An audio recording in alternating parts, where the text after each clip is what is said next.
What is the collaborative help and when is appropriate to use it?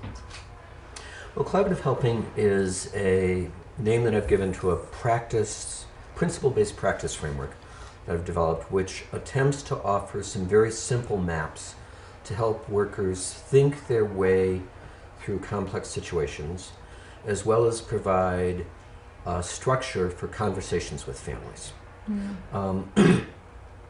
The heart of it is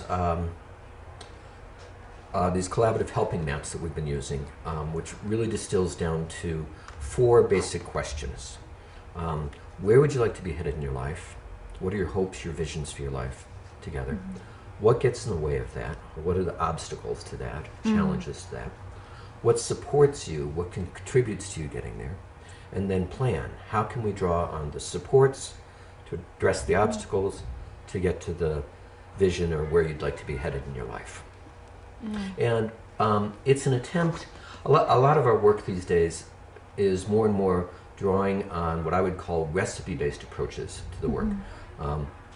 There's less and less trust of workers and more and more reliance on policies, procedures, protocols, manuals, what Eileen Monroe refers to as protocolization of the work. And I think this work is messy and often requires improvisation. You know, if you go out with home-based workers, you go out and knock on somebody's door, the one thing you can count on is that you have no idea what will happen when the door opens, if the door opens. And so the idea that you could have a prescribed plan, do this and then this and then this and then this, I think is misguided. And so a principle-based approach is based on this idea of disciplined improvisation that I've been talking about. I think the work is improvisational, but we need to do it in a disciplined and rigorous fashion. And these maps are an attempt to help workers find a solid place to stand while responding to the inherent improvisational nature of the work. How you do it? Because, say, improvisation sounds like you go and something happens, but you say we have a disciplined improvisation. How is that? Well, I think these maps provide a very solid place to stand. I think the work becomes very overwhelming, particularly in home-based work, because there is no external structure. And you walk into people's homes and there's kids climbing in through the window and all sorts of stuff happening. And so it gives us a way of holding to discipline and focus in our own heads, and provides a map to just think our way through complex situations. And so for that reason, because it's in some ways a way to help us think through situations rather than an approach to a particular problem. You had asked what kind of problems is it useful for? And I would say it's useful for just about any problem, because it's a way of thinking rather than an approach. You know, if this, do this. For this problem, do this. It's one of those Chinese menu things of, here's a set of problems, here's a set of approaches, and you draw the lines. I think this is more a way of how can we help workers develop their thinking. And this is so important because it's the way of thinking and the way of making of the therapy, and it's a general frame to make all this stuff. When you say therapy, the other thing that I would add to this is that this is an attempt to, in some ways, democratize the work, to move away from the work as a narrow clinical realm and offer up a broader, generic practice framework for helping across many different contexts. So residential work, child protective work, gang intervention work, nursing, home health care, homelessness work, a wide variety of stuff. So it's been utilized in a lot of different contexts. And it can be used for individuals and for groups, like families? Yes. It can be used for individuals, groups. It can also be used for teams. It becomes a way of, when we have team meetings to talk about what's happening with the family, it becomes a way of organizing that. We've also been using it more and more with managers as a way of dealing with organizational issues. And actually, I think that to the degree that it's used at an organizational level, it becomes just a habitual way of thinking and practicing, and actually gets more integrated at a practice level.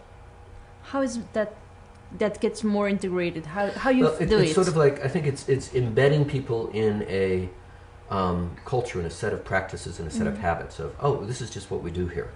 Okay. You know, it's sort of like, I don't know what happens here in Mexico, but in the United States, in kindergarten, if a teacher flips the lights on and off, all the kids just sit down on the floor.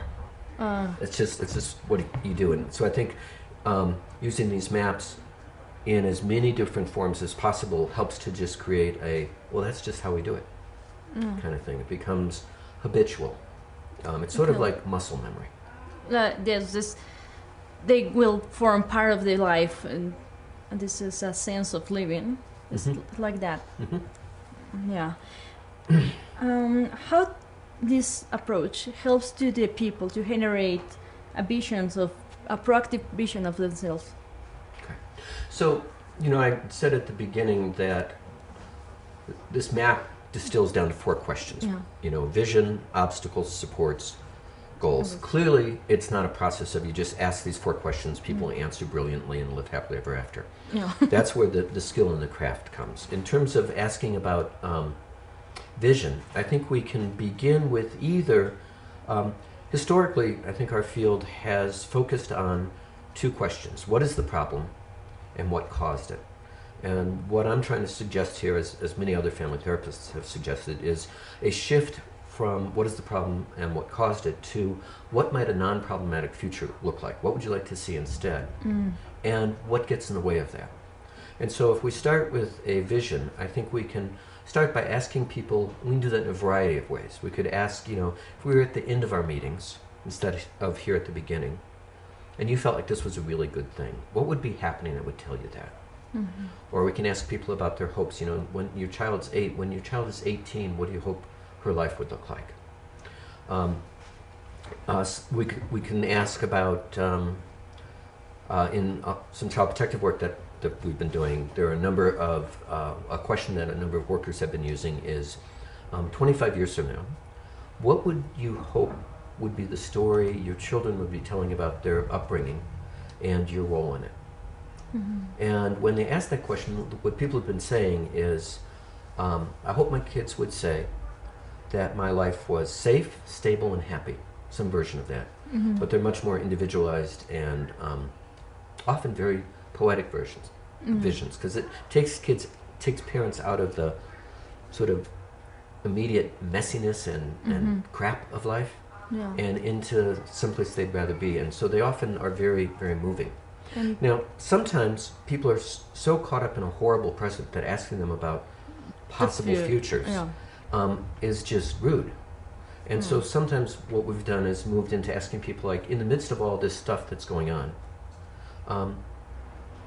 how are you coping with it? Who's the person you would like to be in coping with it? Okay. And sometimes, just to finish this, I think sometimes people have been so beaten down by life, or have gotten so many messages that you don't deserve anything, particularly a future, right? And a common response I get to, you know, what do you think will be happening in your life 5 years from now, or what do you hope, is I'll be dead. What's the point?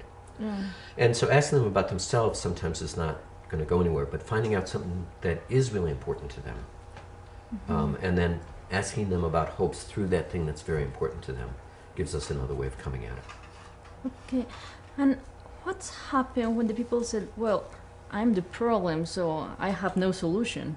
I'm the one that is the problem to all my family, because when I was there, the family is worst, so I'm the one that is bad. Okay. So in talking about, I'm going to back up a couple steps to try to answer that. In talking about vision, one of the things that we've tried to do is come up with visions that are clear, that are inspiring, that are proactive. And then in talking about obstacles, trying to talk about obstacles in ways that separate people from problems. And then try to identify obstacles at an individual level, at a relational level, and at a sociocultural level. And similarly, at supports, try to talk about supports in ways that are identifying strengths as practices rather than characteristics. And we can talk about more about that in a moment. And again, at an individual, relational, and family level. In terms of this idea of separating people from problems. In a lot of our work, we've been drawing on the narrative therapy idea of externalizing. And so if someone's saying, I'm the problem, I would be inclined to say, can you tell me a little bit about this problem, right? And if someone says, well, I'm just, well, let me use myself as an example. I'm making this up, but, you know, I could say, I'm really depressed. And it's ruining my life, and it's ruining my family's life. I'm not there for my kids. This is not true, but... Yeah. And so my inclination in that would be to, in my own thinking, try to shift from Bill is depressed, or Bill has depression, to Bill is in a relationship with this thing, depression, that has come into his life. Right? And so I might move from an adjective, I'm depressed, to a noun by asking about, so this depression, how do you notice it when it comes into your life? And start to just ask questions about that, recasting this problem, in this case, depression, as something separate from the person. How do you notice it? You know, what's it like when it happens? What effects does it have on you? Well, it gets me really grumpy in the morning. It makes me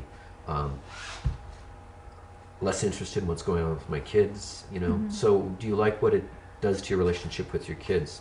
Not really. It kind of steals away my relationship with your kids. Given that you don't like that, are there times when you've been able to keep the depression in its place, not have it like run away with your family? So I think this idea of separating problems from people becomes really useful, because oftentimes we talk about problems in ways that are very blaming and shaming. And people get reluctant to do that. And then we cast them as being in denial.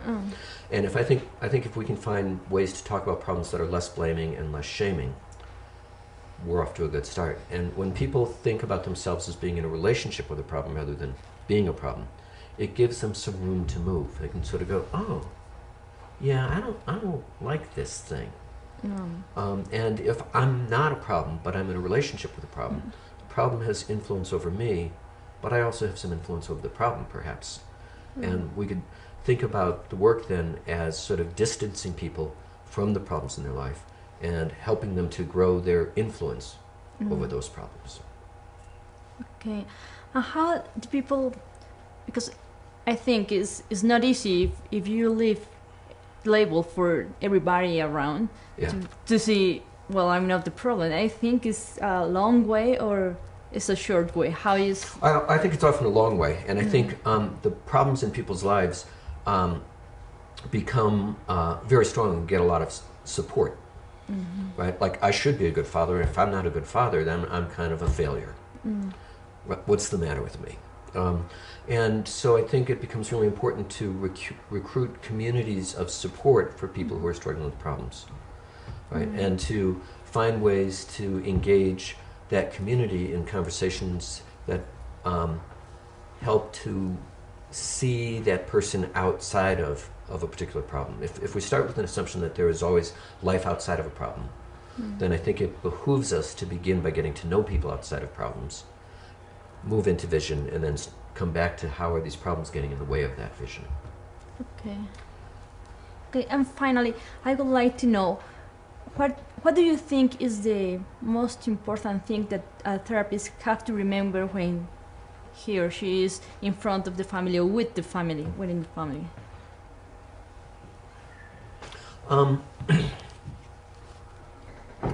Probably many things, but I think one of the things for me that really stands out in that regard would be what is this experience like for the family?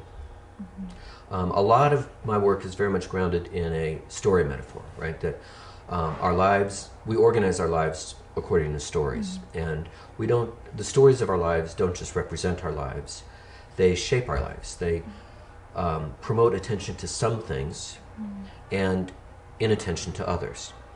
I think our interactions as helpers with families have the potential to invite the enactment of particular life stories, right? That we ask questions, and people in responding to the questions have kind of an experience of themselves and tell a story about themselves. So in response to our questions, people tell a story about themselves. As they're telling that story, they experience themselves in certain ways, and that experience might lift them up or drag them down. And so we can, in some ways, I think when we're asking people questions, we are participating in together, participating in constructing their sense of who they are, their identity. And so if we think about what might this experience be like for people, then we can be aware of what kind of stories we're inviting. Okay. Right? If we have time, I can tell you a short story from a mother that sort of captures this. Would that feel useful, or? Okay, could be useful. So I talked with this mother who said, I used to have this wizard of a therapist. You know, I met with him for 10 years, 4 times a week. I was really broken. I would probably be dead if it wasn't for him. He was brilliant. And I would come out of meetings with him aware of just how broken I was and how brilliant he was. And I owe my life to him. If it wasn't for him, I would be dead. He did great work, given what he had to work with, referring to herself. I haven't seen him for a long time now, but I now have this other home-based outreach worker who comes to my house. She's been coming there for about 6 months now, and she's pretty good. Not as smart as this brilliant therapist, wizard guy, but I have to say, in every meeting I've had with her, I have never walked away feeling broken. I come away from meetings with her feeling like empowered, like I can deal with my life, I can deal with problems, I can make it, I can take care of my family. And if we juxtapose those two experiences, you know, in the first instance, her experience of herself, the life she's living out, the story she's living out, is a pretty demoralizing one, right? I am a complete wreck, and if it wasn't for you, I'd be dead. And the other one, she's coming out feeling like, I can do this. And I feel proud of me. And I feel proud of me, yeah. And if we think about identity not as this preset thing, who I am, but rather something we're continually building every day in our interactions with others, how I am, then I would say the last 6 months of work with her has been much more useful than the previous work. So I think that's the thing to keep in mind, is what kind of stories are we inviting people to tell and enact? And what kind of stories would we like to be bringing And that makes a forth? difference. Yeah. Okay, thank you very much. You're welcome. Thank you.